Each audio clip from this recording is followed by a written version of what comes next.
I'm disciplined, so I'll talk about what I was asked to talk about, which is Iraq and the connection between Iraq and the so-called war on terror. There is a connection. It's pretty thin, but it's been drawn. Intelligence agencies have pointed out that they can't detect any real connection between Iraq and the terrorist networks, Al-Qaeda and the rest, which isn't too surprising. But there is a connection, nevertheless, and it's been pointed out. Namely, we can create a link if we want. And the best way to create the link would be by attacking Iraq. It's expected widely that if we do attack Iraq, that's very likely to ignite terrorist attacks, maybe that are already being planned as a possible deterrent.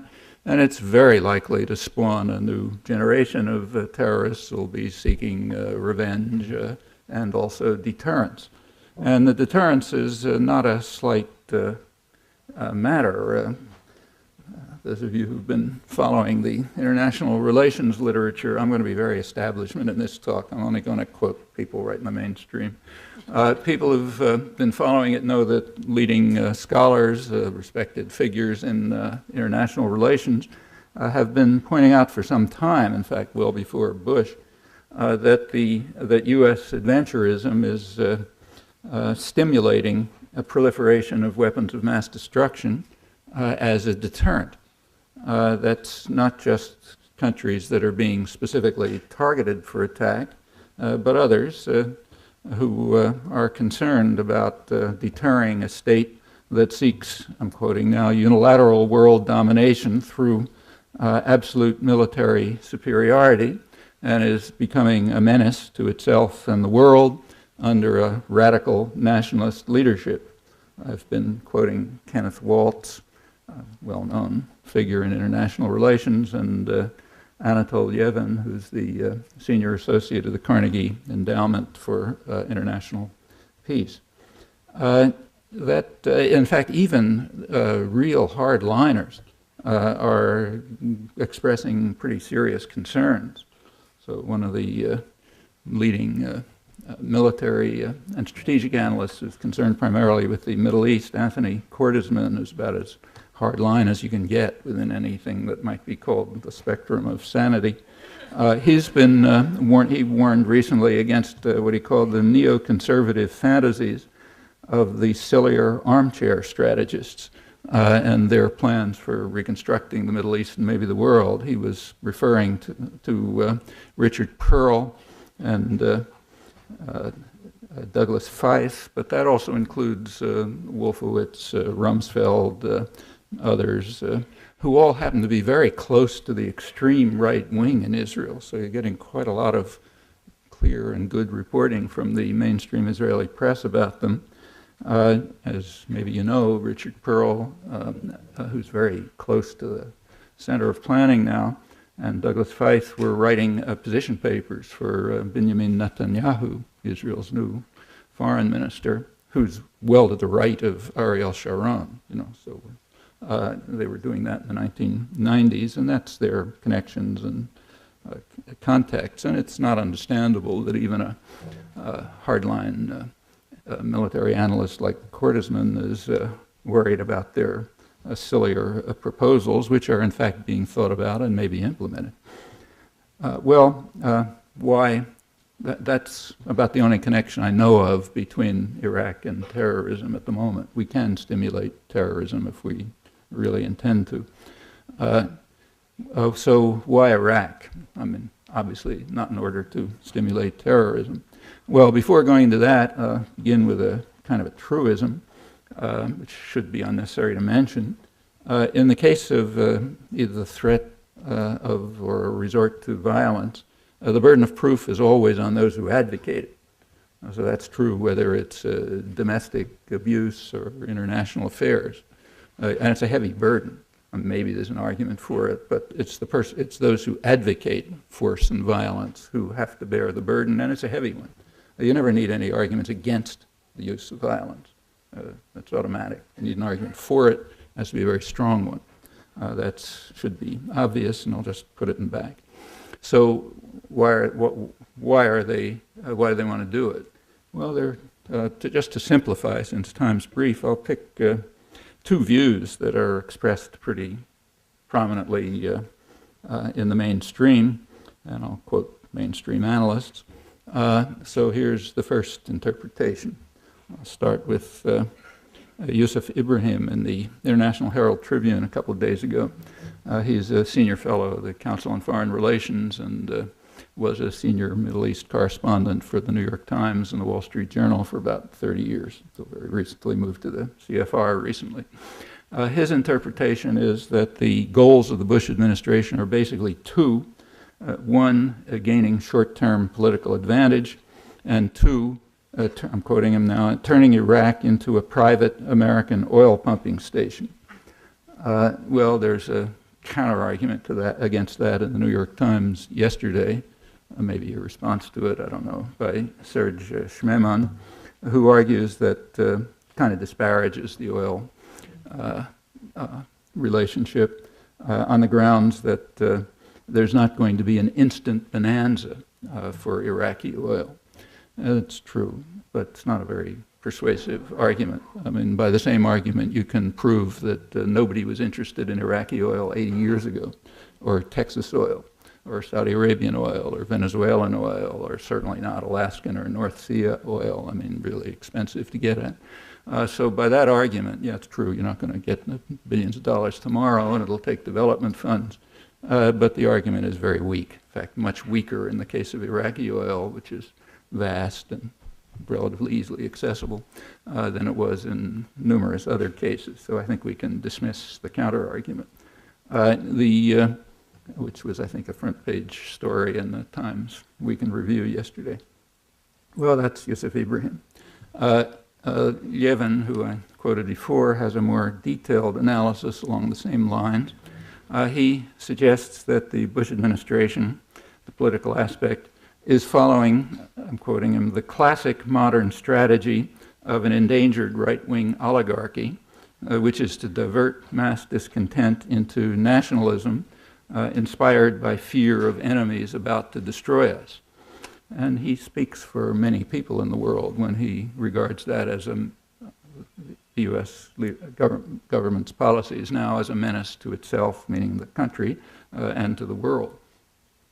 Well, September 11th provided a pretext for resort to force, not just for the United States, that's worldwide, and it was predicted at once. So the Russians in Chechnya, the Chinese against their Western minorities, Indonesia and Aceh, Israel in the occupied territories, I mean, all over the world, repressive governments that were engaged in violent repression used September 11th as a pretext to intensify it under the guise of a war on terror, and assuming correctly that they'd get a nod of approval from the boss in Washington. And it's not too surprising that the U.S. itself would adopt the same idea. So yes, 9/11 was a pretext, and it was also used as a pretext to discipline populations throughout the world, again under the guise of a war on terror. And that ranges from the Central Asian dictatorships all the way over to the more democratic countries, including our own. So the fact that September 11th would prove a pretext for a war in Iraq is not a great surprise. And in fact, this was pointed out also to pursue the domestic political agenda, as Yevon points out. It's natural for an endangered right-wing oligarchy to do that, especially when it's carrying out quite an extensive attack against the domestic population. It's not a big secret, or it shouldn't be. In the U.S., that was pointed out right away for example, by Paul Krugman and one of his well-known economists in one of his regular New York Times columns, who reported right away that literally before the dust had settled over the World Trade Center ruins, influential Republicans signaled that they were determined to use terrorism as an excuse to pursue a radical right-wing agenda. And he and others have been documenting how they've been following that course ever since. Again, shouldn't be a secret, so I won't pursue it. The Beast of Baghdad was then brought in to be an even more terrifying threat, and there are also independent reasons. There is a long-standing goal. Ibrahim and others are surely correct, and it's kind of obvious. It's been a long-standing goal to restore to U.S. control the second largest oil reserves in the world. It's been recognized ever since the mid-40s, just quote the State Department in 1945, that this is a major component of what they called a stupendous source of strategic power and one of the greatest material prizes in world history, and a major theme of U.S. foreign policy since the Second World War has been to make sure that the U.S. Dominates it. France was expelled on the interesting grounds that it was an enemy state since it had been occupied by Germany, so therefore its contracts were void, and England was slowly reduced to what the Foreign Office calls, British Foreign Office calls a junior partner. The U.S. puts it differently. 40 years ago, a senior statesman, probably Dean Acheson, in internal discussion described Britain as our lieutenant. The fashionable word is partner. And they like to hear the fashionable word, but the reality is the actual word. And control over Middle East oil has been a very large part of it from the Second World War. Let me stress that it's control, it's not access. There's a lot of confusion about that. The United States really doesn't care much about access to Middle East oil. From up until 1970, didn't care at all. North America was the biggest producer, but it didn't affect the need to control the region. Since then, the biggest importer has usually been Venezuela. If you look at U.S. intelligence projections, for example, the National Intelligence Council projections for the next 15 years, they predict and suggest that the U.S. should rely on a more secure Atlantic Basin resources, West Africa and Latin America. But that has absolutely nothing to do with control over Middle East oil. Now, that has to do with its being one of the greatest material prizes in world history, which means that whoever controls it and can have an effect on setting price and production levels can also determine that the wealth, vast amount of the wealth, flows right back here, and it does. It's independent of access to oil. A stupendous source of strategic power has nothing to do with access. That translates as a lever of world control. And that's been recognized clearly since the 1940s, and it remains true today. Well, September 11th gave a pretext. The domestic politics affects the timing, and the strategy has been working quite brilliantly. You see it right now in the midterm elections. It's going to be even more important next year, presumably. If you put yourselves in, say, Karl Rove's shoes, Bush's campaign manager, when the presidential campaign begins in a little over a year, do you really want people to be thinking about what's happening to their pension or how they're going to take care of their elderly mother, or what about their job, or why can't they get health care? What about an environment that their children might live in? Things like that are certainly not what they want people to be paying attention to. They'll want people to be, singing praises to the brave cowboy who saved them from destruction at the hands of a colossal foe, sort of Martian foe, and will by then be marching on to some new adventure. Exactly as Gibbon says, that's the tradition, that's the classic strategy of an endangered right-wing oligarchy, which wants to divert mass content, which has plenty of ground, into nationalism and fear. And it takes a lot of work to overlook the fact that the only people who are afraid of Condoleezza Rice's mushroom cloud, which is going to consume us imminently, the only people who are afraid of it are Americans, not the people of the region, for example. I mean, they're afraid, but they're afraid of the United States more than they are of Iraq. Of course, Iraqis are afraid of Saddam Hussein, and they have every right to be, but that can't possibly be the reason for the U.S. war. I mean, the U.S. was supporting Saddam right through his worst atrocities, helping him develop weapons of mass destruction right up to the day of the invasion of Kuwait. And it's the same people who are running Washington right now. So whatever the reasons are, it's not that. So yeah, they're afraid of Saddam Hussein, but they also know that he can't do very much. In fact, very little. If he made a move anywhere, Iraq would be obliterated. He knows that, and the people in the region know that. But even the U.S. press, the national press, which is usually highly supportive of power, now recognizes that, quoting, "the world is more concerned about the unbridled use of American power than it is about the threat posed by Saddam Hussein." It's a lead story in the Christian Science Monitor a couple days ago, and it's been pointed out by others. So there definitely is a security issue. There's a problem of securing the agenda of the radical right-wing oligarchy and making sure that they can continue for another 4 years to undermine living standards, destroy social policy, concentrate wealth in a very narrow sector of an unusually corrupt part of the business establishment, as Krugman and many others have been pointing out. And to pursue that, to secure that agenda is very serious. And it is a security problem, and that's about the only security problem anyone can seem to conjure up. But it's real, of course. Well, that's one interpretation. One interpretation, well, within the mainstream establishment, is what I just said.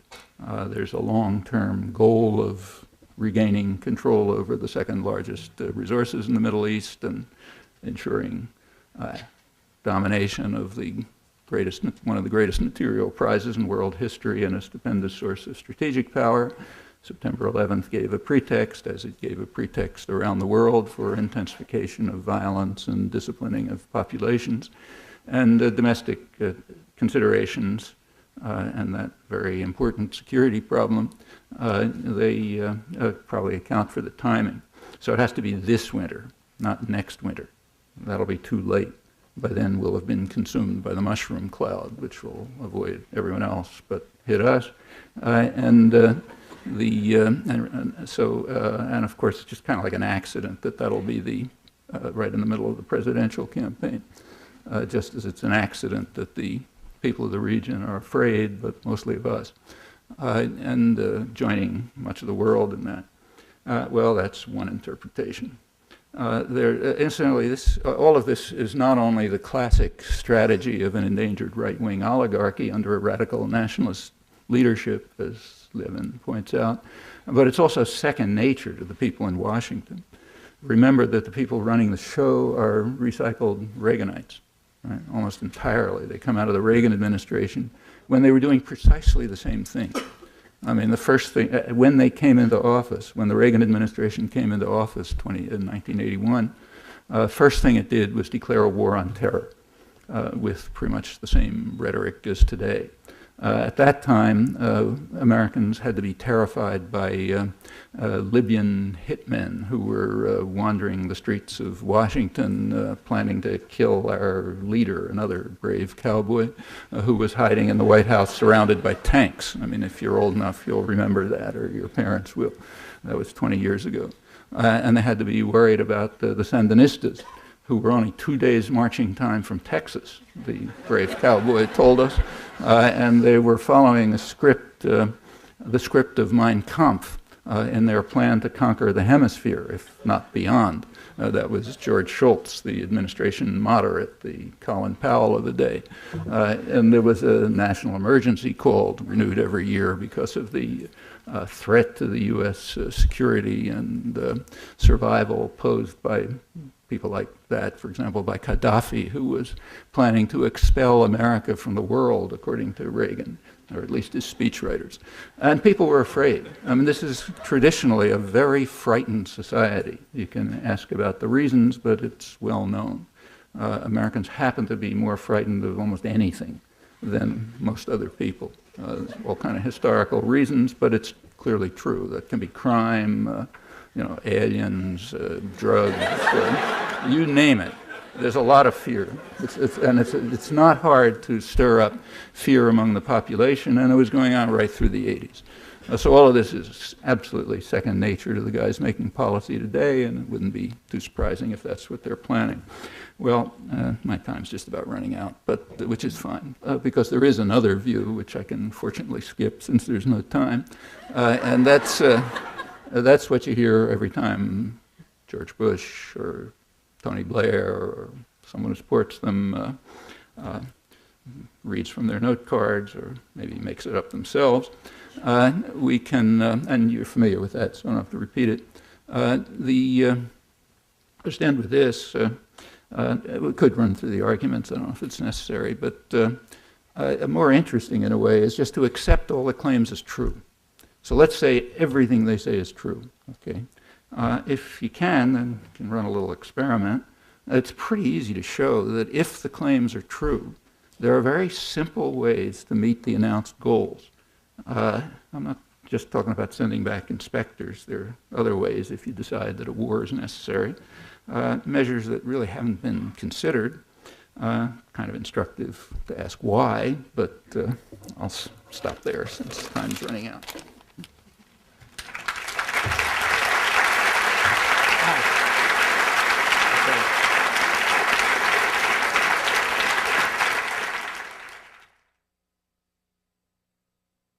What concrete steps would you advocate the United States do as a superpower to combat terrorism, besides nothing? Right. Well, first of all, one easy way to reduce terrorism, the easiest possible way, is to stop participating in it.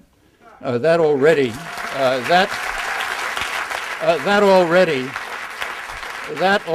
reduces it by a very substantial factor. Huge, in fact, right up to the present. I'll give you, if you don't know examples, I'll be glad to list them for you. Second, to talk about that much smaller category of terrorism that's directed against the West, okay, and it exists and it's serious, say Al-Qaeda style terrorism. Well, of course, one way to to reduce it is to stop fostering it. So remember where these groups came from. These are the groups that were organized, trained, and armed by the CIA back in the 1980s and their associates to fulfill for reasons of state. They didn't care about Afghanistan. As late as 1993, after the first attempt to blow up the World Trade Center, which came awful close to succeeding, Bill Clinton was sending Al-Qaeda members, or at least Afghanis, Islamic radicals from Afghanistan, along with Hezbollah people, flying them to Bosnia to fight the U.S. side in that war. Well, that one way to, and we can go on with that. Bali bombing is another case if you want to look at it closely. So another way to reduce terrorism is to stop fostering and organizing terrorists around the world. But let's take the attacks against the United States, okay, like 9/11. How do you deal with that? Well, one way of dealing it is by bombing Afghanistan, which, as far as anyone, according to U.S. intelligence at least, had almost no effect on terrorism and may have extended it. That's U.S. intelligence. There are ways, however, to reduce threats like that, and we know what they are. They've been carried out for careful police work. So, for example, primarily in Germany, which is the leader in this, police work has in fact broken up very significant Al-Qaeda rings. And yeah, that's the way you deal with crimes. The other way you deal with them, and everyone knows this, is by looking at the grievances. You want to deal with terrorism, every serious scholar, the head of every intelligence agency, anyone who has their head screwed on, knows that you do with it by looking at where it comes from. If you want, I can quote for you the head of Israeli Shabak and the head of Israeli military intelligence and leading scholars here and so on. Yeah, they all say the same thing, just as Britain finally found out. You want to deal with IRA terrorism. There's no use, wouldn't do any good to bomb Belfast or to bomb Boston, for example, where the financing came from. What made sense, first they tried violence, that just increased the terrorism. Finally, they started paying some attention to the grievances, which are quite real. And there's been some progress, and that's true all over. So yeah, there are a lot of ways to deal with terrorism, but the main way is to stop participating in it. This gentleman right here. I've been reading a number of articles on this question of whether we ought to go to war or not, and I read a piece that said that Hussein has gone into the north and executed a lot of the Kurdish folks that are up there, and that commits genocide up there, and that the link to terrorism resides with the fact that he gives $25,000 to the families of suicide bombers, so that there's a monetary link there. You were asking about a connection. It's those two that he's broken United Nations resolutions, undermined international law, and that the war with Iran and Kuwait, that he's destabilized the region, and that it's I'm familiar with the argument. Case for war. So what is the question? What does one say about those things? Yeah. Okay. So let's go through them. So it's perfectly true. Let's go back to the main arguments that are given. I mean, every speech of Blair and Bush and the British dossier, or let's take the New York Times a couple of days ago, which had a big insert taken from the Kennedy School, incidentally, from a Kennedy School research project on crimes of Saddam Hussein. And what was charged is all correct. Only one thing is missing in all of these accusations. 3 little words: with our support. Okay. Yeah, he invaded Iraq. He used chemical weapons in the war. He used gas against what's called his own people. The Kurds are his own people in the sense that the Cherokees were Andrew Jackson's people. But yeah, he used gas against the Kurds. He then carried out the Anfal massacre, which maybe killed 100,000 of them or so, always with the firm support of the United States and Britain. Okay. In fact, of the people who are now in charge, who don't even have the minimal decency to say, well, we did something wrong. What they do is leave out the words "with our support," and everyone who reports it leaves out the words "with our support," which continued, including giving him means to develop weapons of mass destruction, missiles, nuclear weapons, biological and chemical weapons, and all that went on literally up to the day of the invasion of Kuwait. And in fact, he did invade Kuwait when he was a U.S. ally, just as he invaded Iran when he was a U.S. ally. So yeah, he committed all of those crimes, and those are by far the worst crimes in his record, with our support. The next worst crimes on his record are in March 1991, after the war, right? After the Gulf War, when there was a Shiite uprising, which probably would have overthrown him. There were rebelling Iraqi generals who didn't ask the U.S. for support. Remember, that's the time when the U.S. had total control of the region, total. It's after the war. But the people who are now in Washington decided to support their old friend Saddam. So they refused to allow rebelling Iraqi generals access to captured arms. They authorized Saddam to use military helicopters and other weapons, and he killed tens of thousands of more people while they watched. And they had a reason, an official reason. They said the reason is because we need what's called stability. We want to make sure that Iraq doesn't break up. It was explained rather well by the chief diplomatic correspondent of the New York Times, well and approvingly, Thomas Friedman. He said, the best of all worlds for the United States would be an iron-fisted military junta ruling Iraq the same way Saddam did, but with a different name, because this one's kind of embarrassing. And those are his worst crimes by far. Did he violate UN resolutions? Sure. He's hardly the only one. Actually, people point out correctly that Israel's violated many more, but that's missing the point. If Iraq had think for a minute, if Iraq had the capacity to veto Security Council resolutions, it wouldn't be in violation of any of them. I mean, the main way to violate Security Council resolutions is to veto them. And who's in the lead in vetoing Security Council resolutions? Ever since the UN fell out of control with decolonization, so say since the 1960s. Well, the U.S. is far in the lead, Britain second, nobody else is even in shouting distance. And it's on all kinds of issues. So, for example, the U.S. is the only country on record as vetoing a resolution calling on all states to observe international law.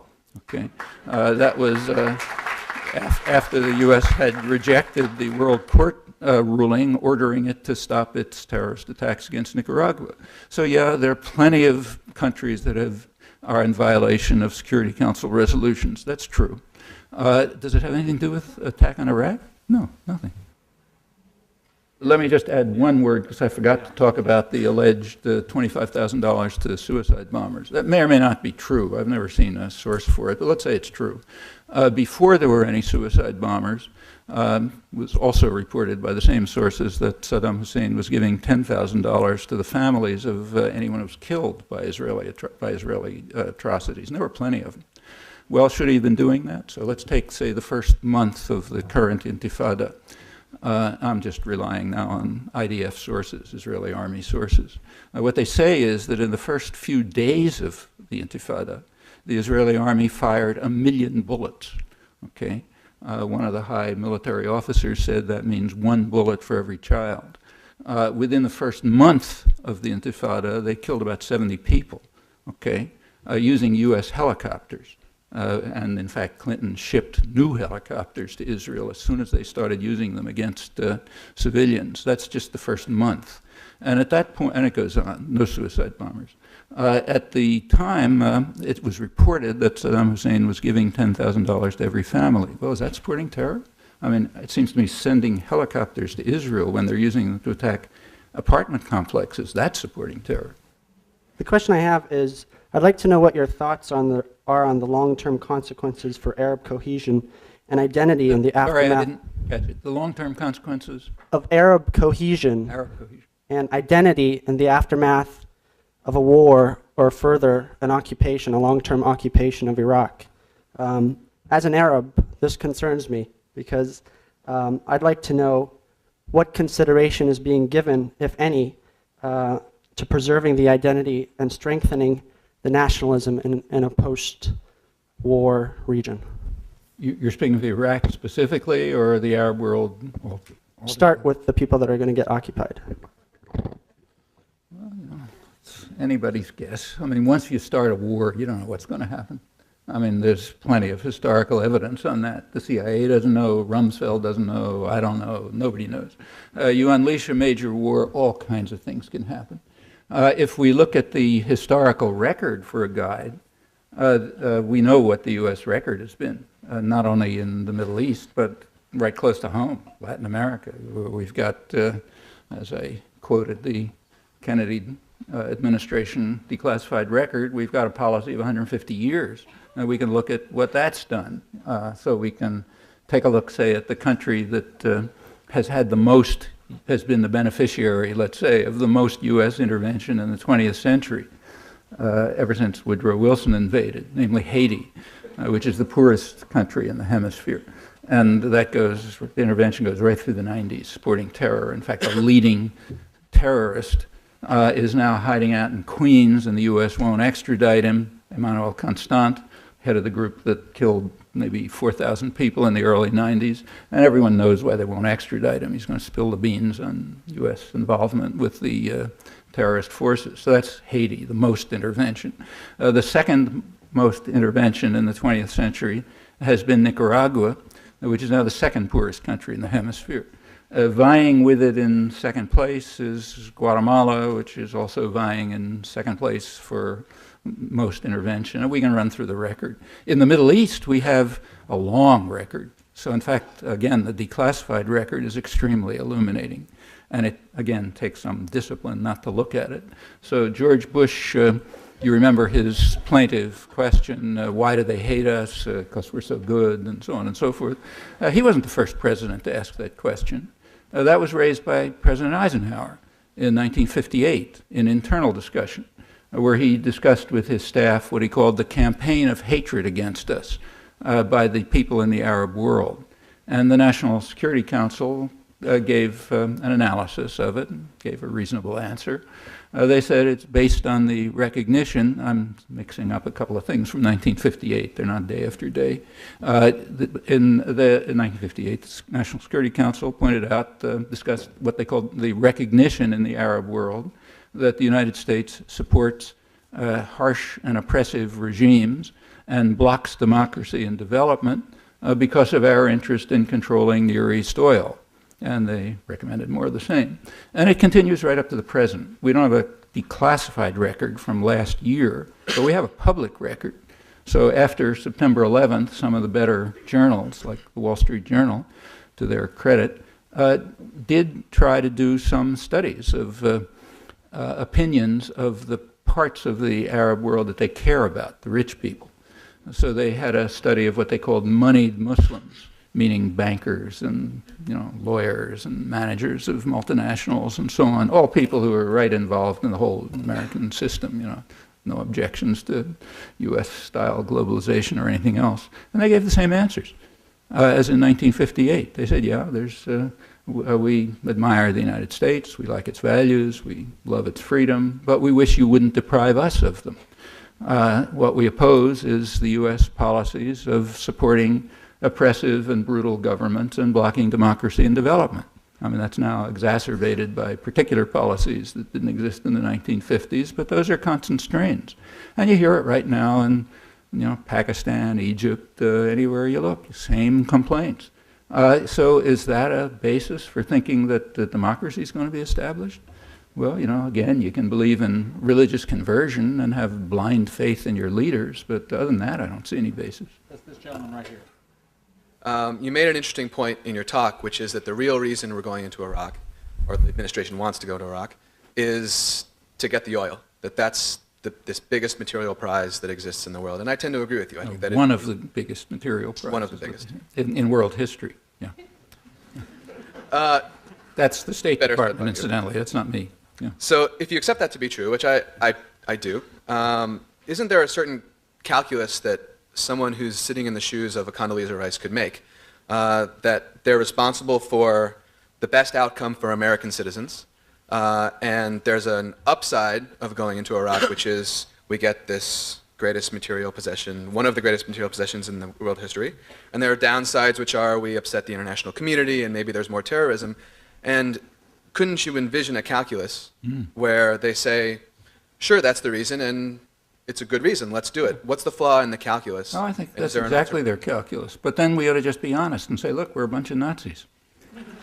So fine, let's just drop all the discussion. We save a lot of trees, and we can throw out the newspapers and most of the scholarly literature, and just come out straight and tell the truth. Say we'll do whatever we want because we think we're going to gain by it. And incidentally, it's not American citizens who will gain. They don't gain by this.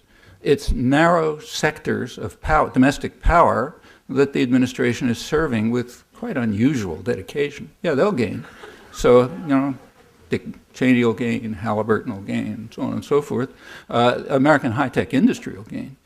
So, for example, one of the ways of recycling petrodollars is selling arms.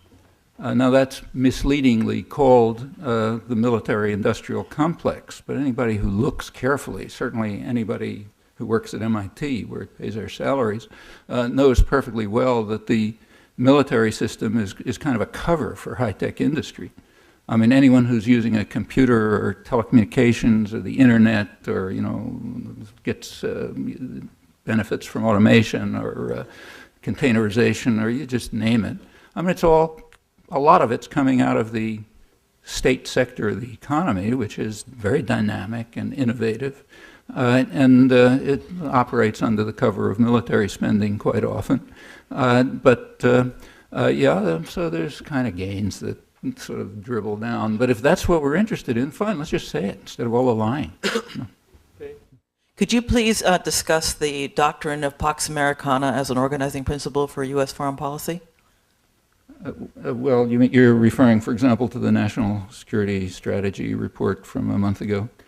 It was a pretty brazen statement, and it's part of the reason why much of the world, including Europe, regards the United States as a menace to itself and the world. It frightened the Europeans and others.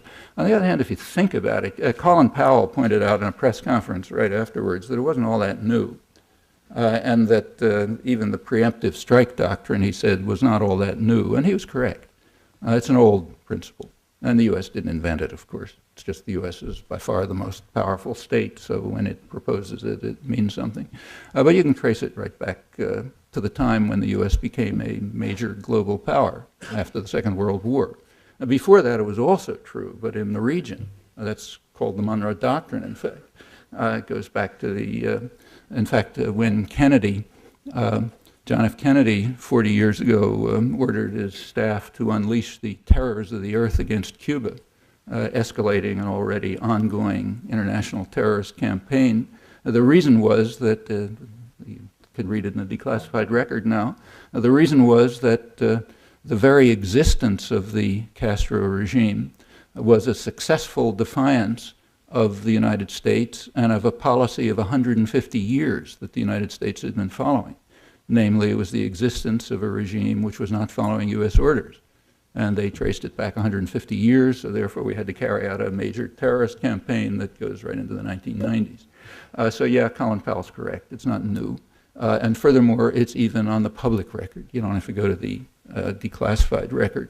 So if we go back again 40 years, since I'm talking about the Kennedy School, to the Kennedy administration, in 1962, 62 or 63, right about then, 62 I think, senior statesman and Dean Acheson, and senior Kennedy advisor, gave an important speech to the American Society of International Law. He was talking about the U.S. Economic warfare against Cuba, which was widely recognized as illegal, and by now every relevant body, including even the normally compliant Organization of American States, has declared it to be illegal. At the time, the terrorist war was already underway, but it wasn't that public, except, of course, Cubans who knew all about it. But what he told the American Society of International Law, that in the case of a U.S. response, he said that no legal, I'm quoting it now, no legal issue arises, no legal issue, in the case of a U.S. response to a challenge to its power, position, or prestige. Okay, that actually goes beyond the Bush doctrine announced a month ago, and that's the other end of the spectrum. That's the Kennedy administration. Okay, and that was public, like it's not secret. It's the American Society of International Law, and there are plenty of examples in between. The same is true of preemptive strikes. So the idea of a preemptive nuclear strike, which was kind of announced, you know, not in those words, but everyone understands it in the so-called Bush doctrine. It's also a Clinton doctrine. Have a look at the major study of Clinton's Strategic Command, which is from 1995. It's called Essentials of Post-Cold War Deterrence, partially declassified. It's the major document sort of working out a post-Cold War strategy. Well, one of the things it advocates is what it calls preemptive response. It's a nice phrase, you know, think about it. Preemptive response, including nuclear weapons against non-nuclear states that have signed the Non-Proliferation Treaty, if considered necessary. Okay? It also explains the background. It says we have to convey a national persona of being irrational and vindictive. That, they say, will frighten people. In the professional literature of political science and international relations, is a term for it. It's called establishing credibility. That's very important. You've got to establish credibility. You know, you want to know what that means, ask your neighborhood mafia don. I'll explain to you what it means. You don't just collect protection money from somebody if they don't pay. You certainly don't ask for a court order for it. What you do is beat them to a pulp. That establishes credibility. Then others know who's boss. And that's the way international relations work too. So yeah, there's a direct precedent there, and you can trace it back quite far. I'm going to take the prerogative of the chair and ask the last question. If you believed that Saddam Hussein had biological, chemical, and nuclear weapons and was imminently going to use them, perhaps not on us, but on his neighbors, and with the potential of killing tens, if not hundreds of thousands of people, would there be any circumstances that you would agree that it would be worthwhile for the U.S. to use military force against him? Nobody in the region is worried about it. Isn't that a little surprising? I mean, Kuwait and Iran, for example, both of them invaded by Saddam when he was our ally. They're not calling for the use of military force. In fact, they're opposing it.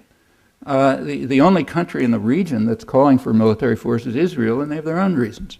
The only people who seem to be afraid of this possibility, in fact, even Israeli military intelligence, the head of Israeli military intelligence recently announced that he doesn't, and they watch it pretty closely, that they don't see any nuclear threat from Iraq, maybe 4 or 5 years from now, but not in the near future. I'm strongly opposed to allowing Iraq to develop nuclear weapons.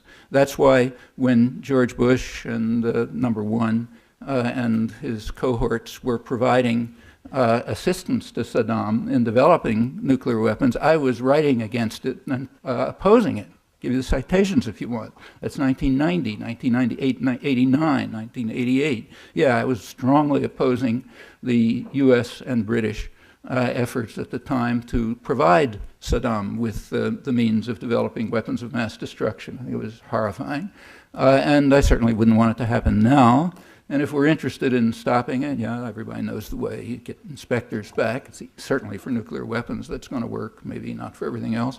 But just think for a second. Suppose I had nuclear weapons in my backyard, for instance. Would it be a threat to anyone? Or would it be a deterrent? Well, only under one condition, that I let people know I had them. Okay? If they're hidden in my garage, they're neither a threat nor a deterrent, right? Everybody knows this. If Saddam Hussein, in the extremely unlikely contingency that he'll develop nuclear weapons, if they were to be usable for anything, he'd have to let people know he had them. Well, the minute there's a hint that he has them, Iraq gets obliterated. Okay?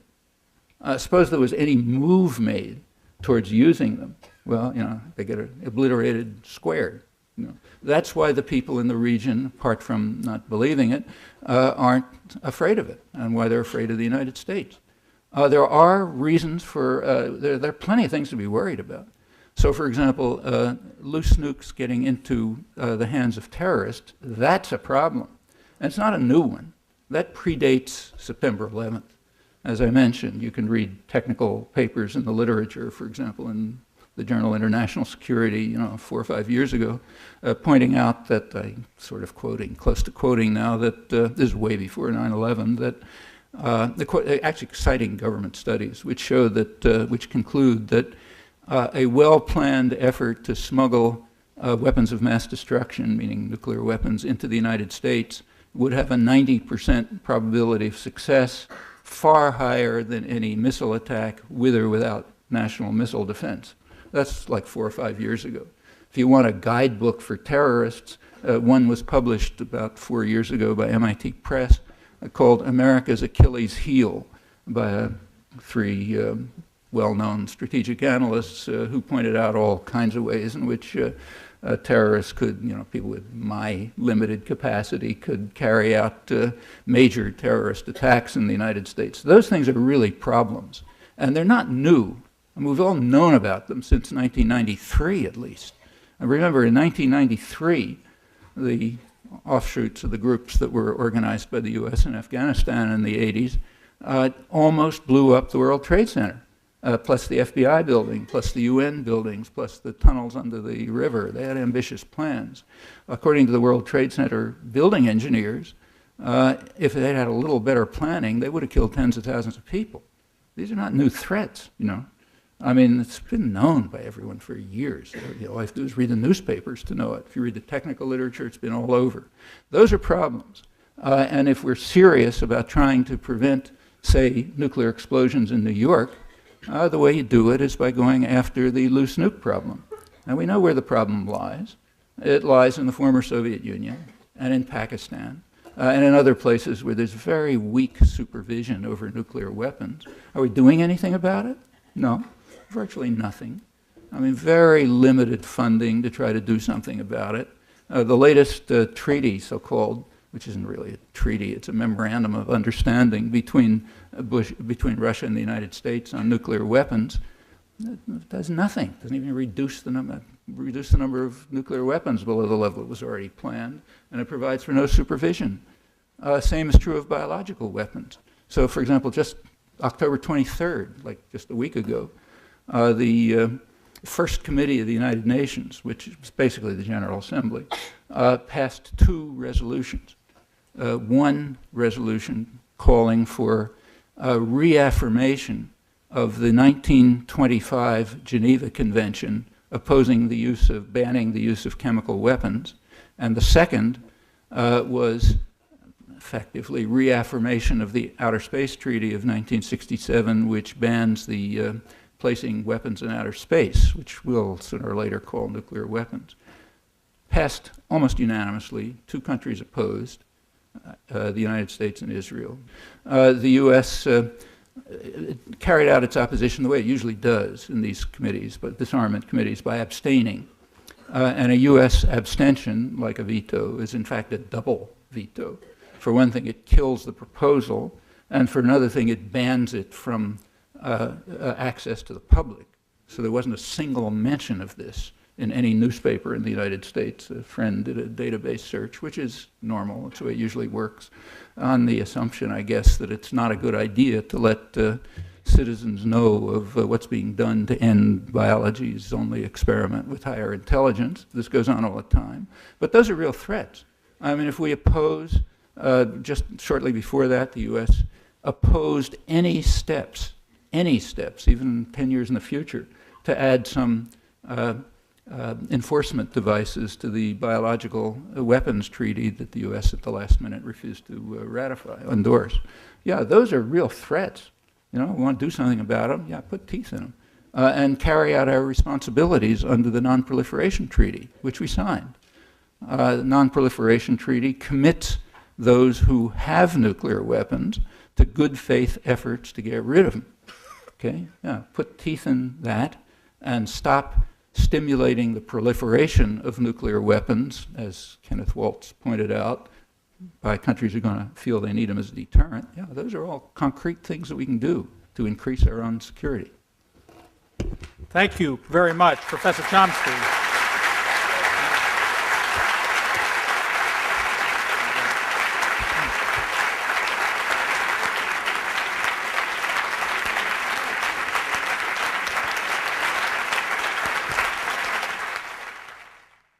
Terrorism, if we really intend to. So why Iraq? I mean, obviously not in order to stimulate terrorism. Well, before going into that, begin with a kind of a truism, which should be unnecessary to mention. In the case of either the threat of or a resort to violence, the burden of proof is always on those who advocate it. So that's true whether it's domestic abuse or international affairs. And it's a heavy burden. Maybe there's an argument for it, but it's those who advocate force and violence who have to bear the burden, and it's a heavy one. You never need any arguments against the use of violence. That's automatic. You need an argument for it. It has to be a very strong one. That should be obvious, and I'll just put it in back. So why do they want to do it? Well, just to simplify, since time's brief, I'll pick 2 views that are expressed. I'm disciplined, so I'll talk about what I was asked to talk about, which is Iraq and the connection between Iraq and the so-called war on terror. There is a connection. It's pretty thin, but it's been drawn. Intelligence agencies have pointed out that they can't detect any real connection between Iraq and the terrorist networks, Al-Qaeda and the rest, which isn't too surprising. But there is a connection, nevertheless, and it's been pointed out. Namely, we can create a link if we want. And the best way to create the link would be by attacking Iraq. It's expected widely that if we do attack Iraq, that's very likely to ignite terrorist attacks, maybe that are already being planned as a possible deterrent. And it's very likely to spawn a new generation of terrorists who will be seeking revenge and also deterrence. And the deterrence is not a slight matter. Those of you who've been following the international relations literature, I'm going to be very establishment in this talk. I'm only going to quote people right in the mainstream. People who've been following it know that leading scholars, respected figures in international relations, have been pointing out for some time, in fact, well before Bush, that U.S. adventurism is stimulating a proliferation of weapons of mass destruction as a deterrent. That's not just countries that are being specifically targeted for attack, but others who are concerned about deterring a state that seeks, I'm quoting now, unilateral world domination through absolute military superiority, and is becoming a menace to itself and the world under a radical nationalist leadership. I've been quoting Kenneth Waltz, a well-known figure in international relations, and Anatol Yevin, who's the senior associate of the Carnegie Endowment for International Peace. In fact, even real hardliners are expressing pretty serious concerns. So one of the leading military and strategic analysts who's concerned primarily with the Middle East, Anthony Cordesman, is about as hardline as you can get within anything that might be called the spectrum of sanity. He's been he warned recently against what he called the neoconservative fantasies of the sillier armchair strategists and their plans for reconstructing the Middle East and maybe the world. He was referring to Richard Pearl and Douglas Feith, but that also includes Wolfowitz, Rumsfeld, others, who all happen to be very close to the extreme right wing in Israel. So you're getting quite a lot of clear and good reporting from the mainstream Israeli press about them. As maybe you know, Richard Pearl, who's very close to the center of planning now, and Douglas Feith were writing position papers for Benjamin Netanyahu, Israel's new foreign minister, who's well to the right of Ariel Sharon. So they were doing that in the 1990s, and that's their connections and contacts. And it's not understandable that even a hardline military analyst like Cordesman is worried about their sillier proposals, which are in fact being thought about and maybe implemented. Why? That's about the only connection I know of between Iraq and terrorism at the moment. We can stimulate